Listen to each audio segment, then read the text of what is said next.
Next up, we have grammar, and this is going to include stuff like possession, singular plural agreement, so subject-verb agreement, as well as verb tense. So let's get started. First up, we have possession, and specifically apostrophes.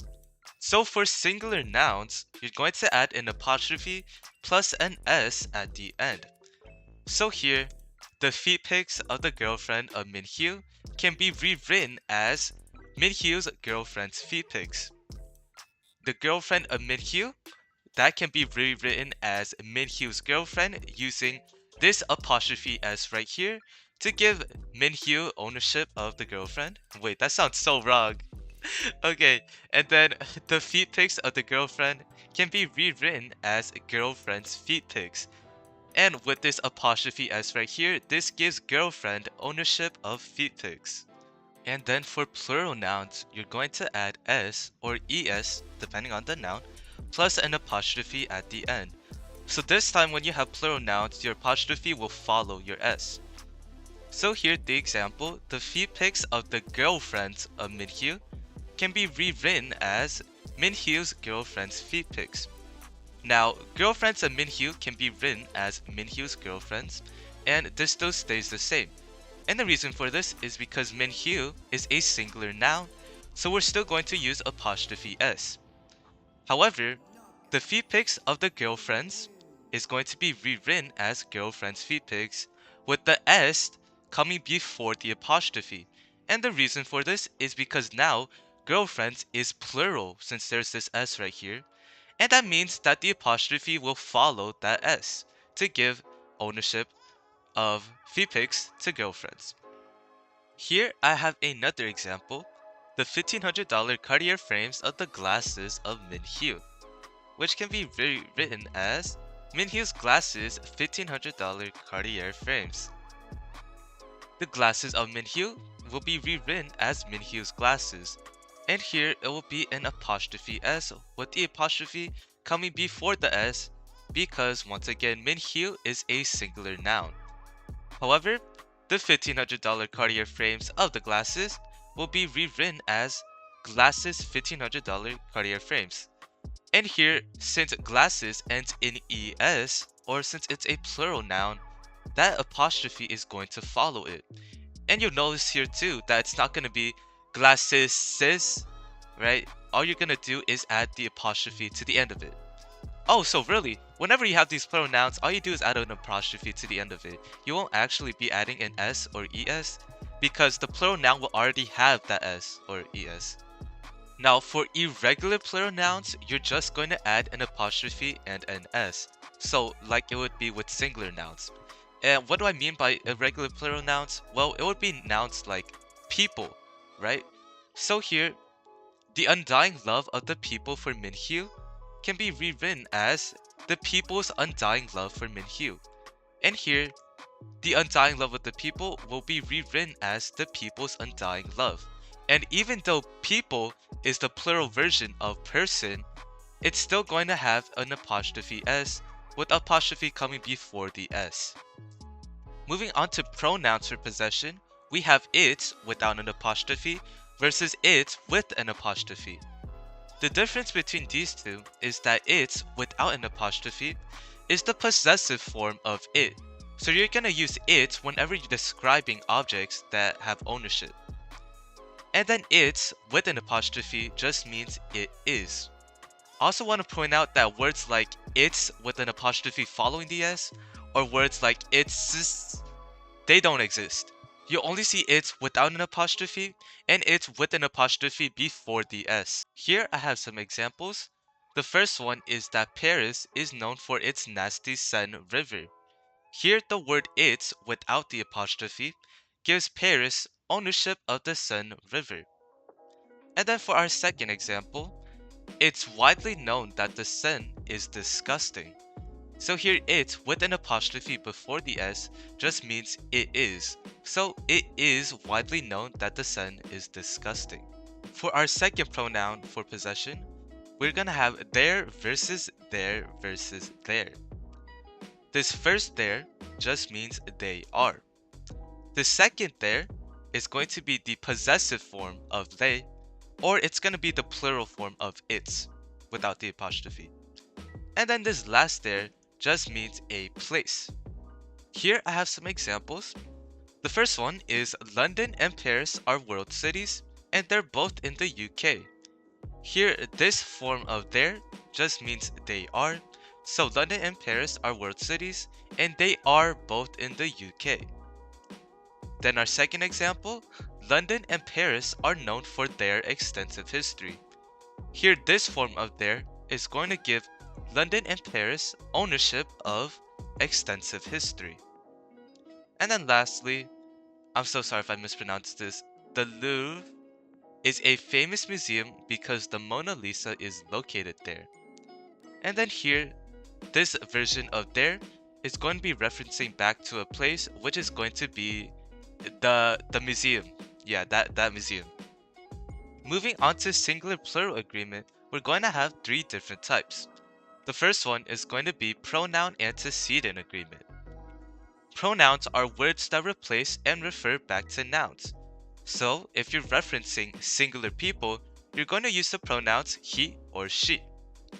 If you're referencing singular things, you're going to use the pronouns it, its, or itself. And then if you're referencing back to plural nouns, you're going to use they, them, their, or themselves. Here I have an example for pronouns when you're referencing to singular people. I love Minh-Hieu because he is so smart and handsome. The pronoun is going to be he, and it's going to be referencing back to Minh-Hieu. I also have this second example. I love Minh-Hieu. He is so smart and handsome. Now, it's going to be the exact same thing, except now we have a period in the middle of it. However, it does not matter if it's two different senses. The pronoun he will still be referencing Minh-Hieu, even though they're in two separate sentences. Here I have an example for pronouns when you're referencing two singular things. Minh-Hieu's wallet is so heavy because it is full of bands. Here the pronoun is going to be it, and our noun is Minh-Hieu's wallet. The important thing to notice here is that even though it has Minh-Hieu, which is a person, the noun is actually the wallet, not the person. Therefore, we're going to use it because we're referencing to a thing, which is once again the wallet. Then for our second example, Minh-Hieu's wallet is so heavy. It is full of bands. Once again, our pronoun is going to be it, and it will still be referencing back to Minh-Hieu's wallet, even though they're in two separate senses. Lastly, here I have an example for pronouns when you're referencing to plural nouns. Now this can be any plural noun, things or people. It does not matter, you'll still use the same pronouns. Minh-Hieu treats all his women right because they're constantly being spoiled.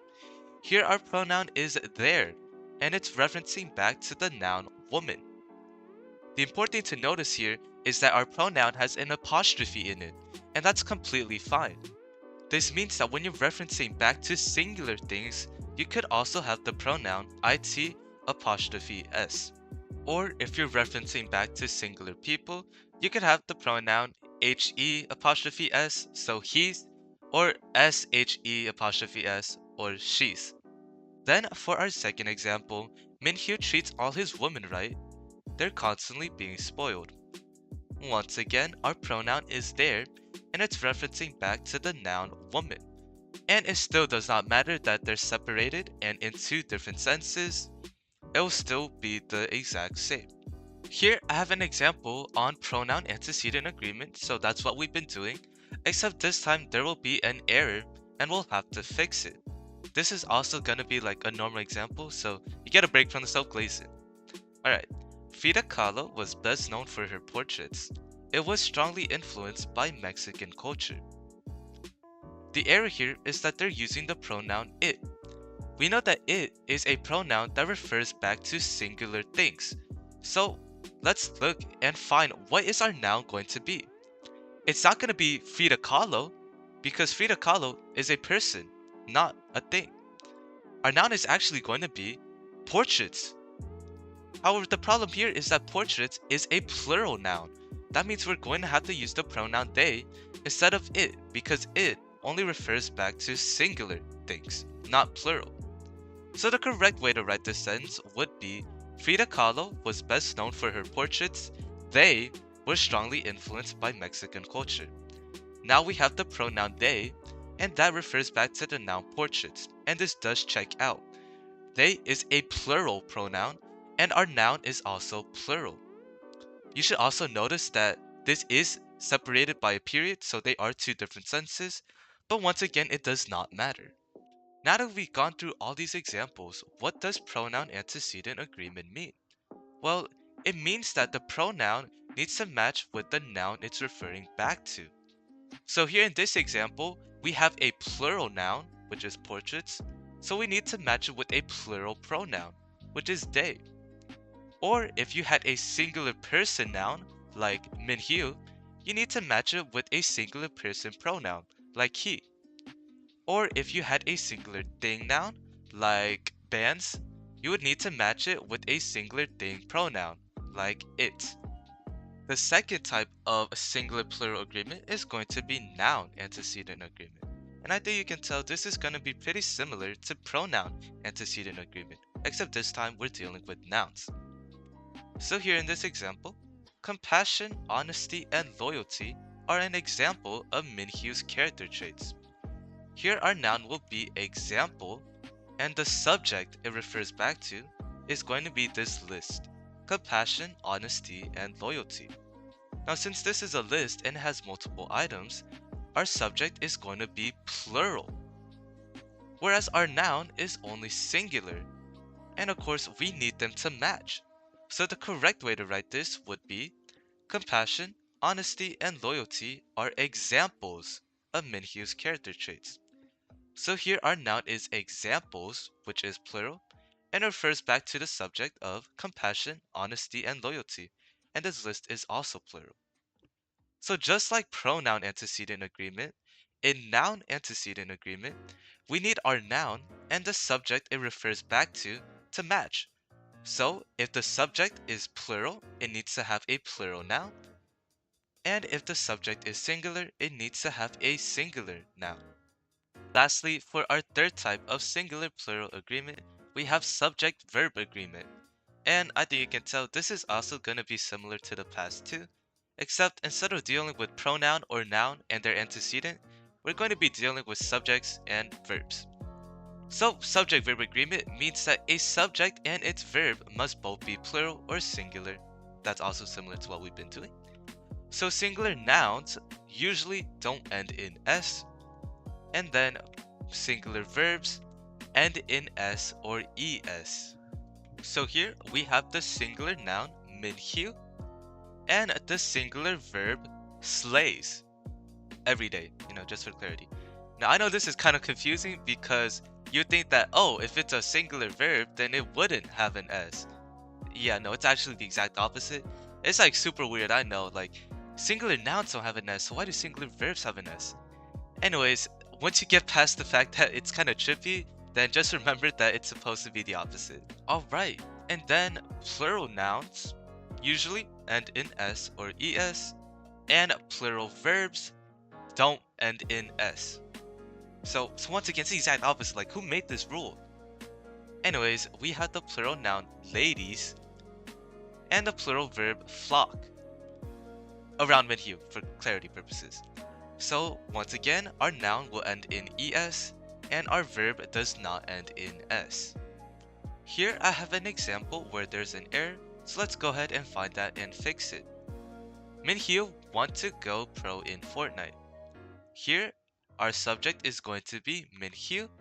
That's going to be a singular noun, which means we need a singular verb or a verb that ends in s. However, our verb is want. This does not end in s, which means it's a plural verb. So singular noun and plural verb, those two do not go together. The correct way to write this would be Minh-Hieu wants to go pro in Fortnite. So now we have the singular verb wants, which ends in s, and it goes back with our singular noun, which is Minh-Hieu. Next, I have some small tips regarding subject-verb agreement. And the first one is that these indefinite pronouns will usually be singular. So, pronouns like everyone, someone, anyone, no one, you can read the rest. These will usually be singular, so you need to pair them with a singular verb. Now, even though you think that, hey, look, everyone, that's like a lot of people. So you have a lot of people, that's plural. No, it's not. It's actually singular. So there you go. Here I have this example. Everyone loves the glorious humble king Minh-Hieu. Our subject is going to be everyone, which is going to be one of our singular indefinite pronouns. So we need to match it with a singular verb, which is going to be loves. And it does end in s, so it matches up. Then I have some plural indefinite pronouns such as both, few, many, several, and others.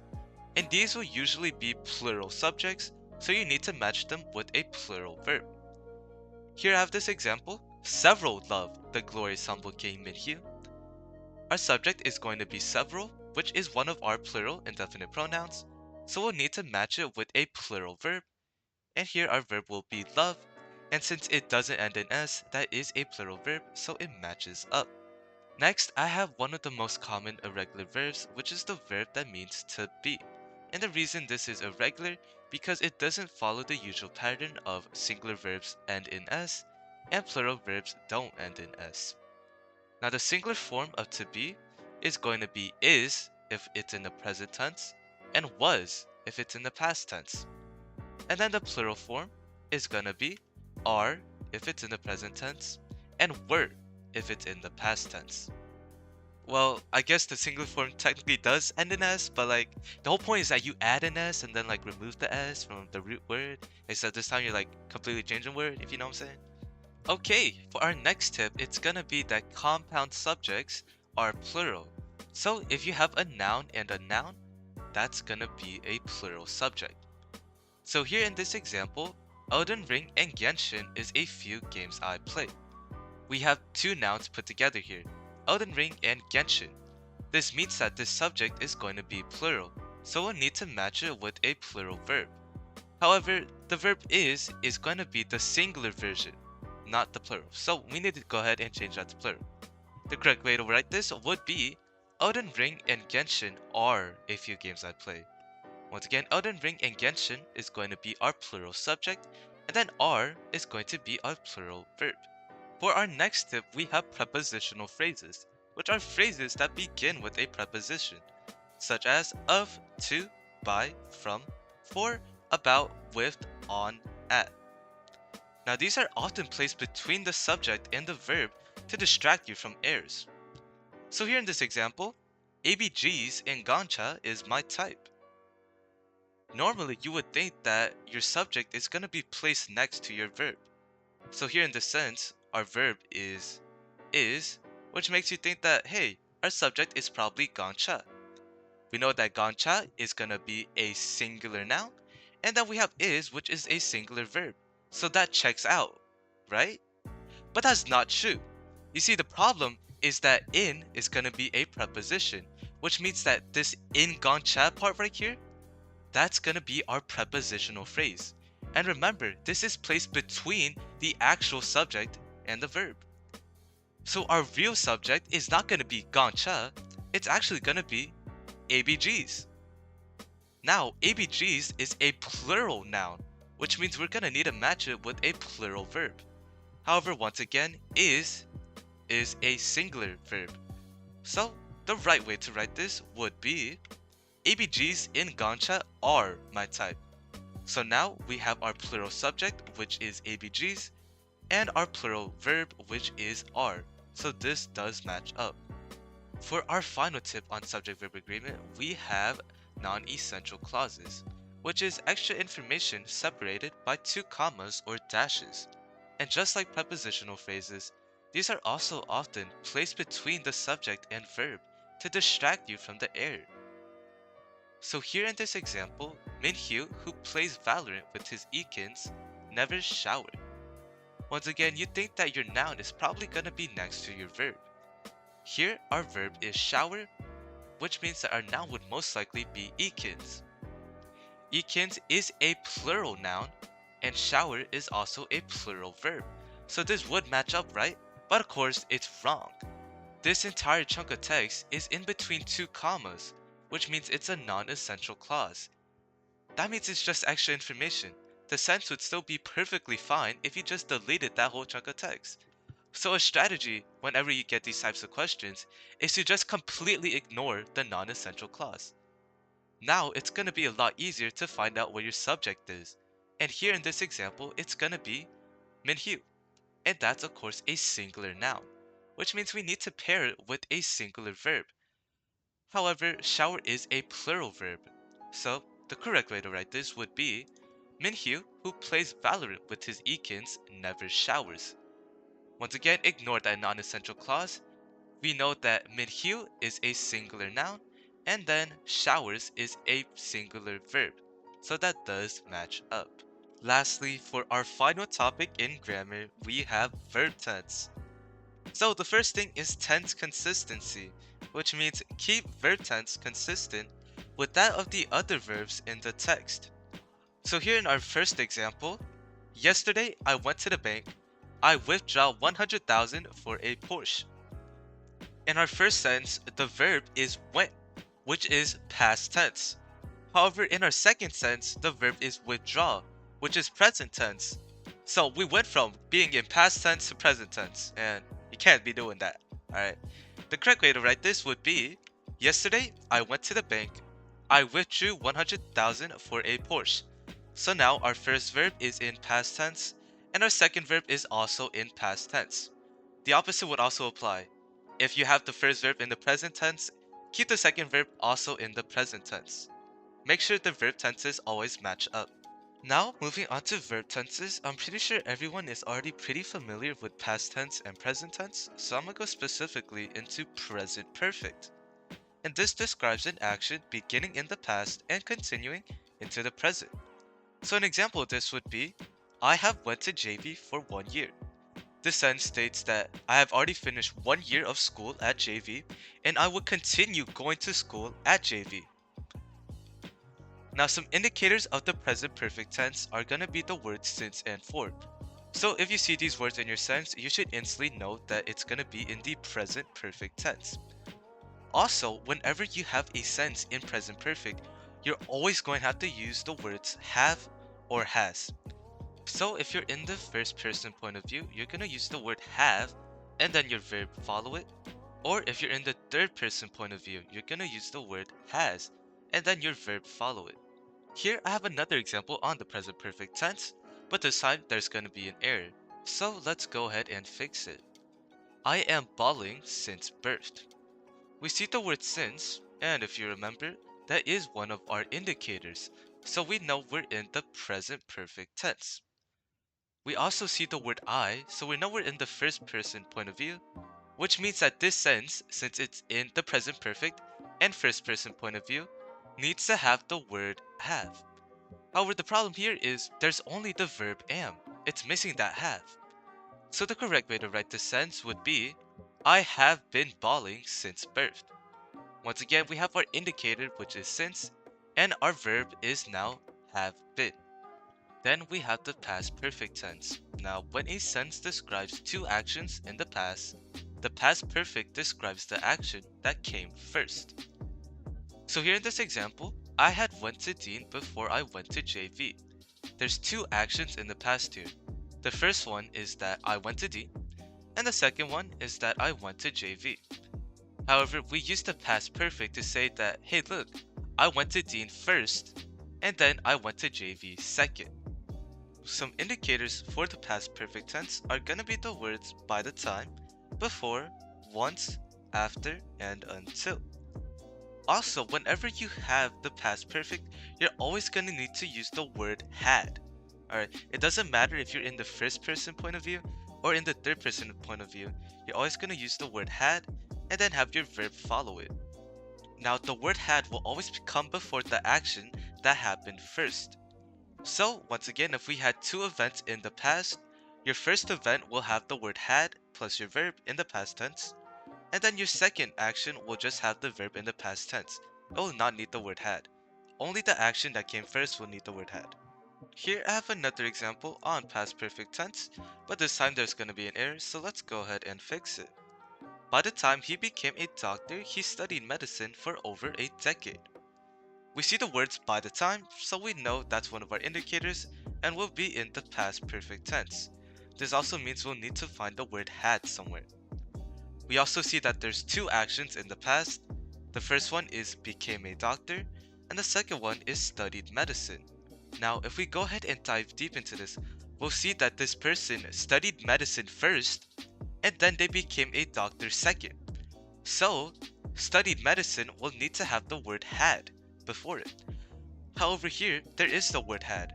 So, the correct way to write this sentence would be, by the time he became a doctor, he had studied medicine for over a decade. Once again, we have our indicator by the time. We have two actions in the past, became a doctor and studied medicine. But this time, the action that came first does have the word had. Your action that comes first will always need to have the word had before it.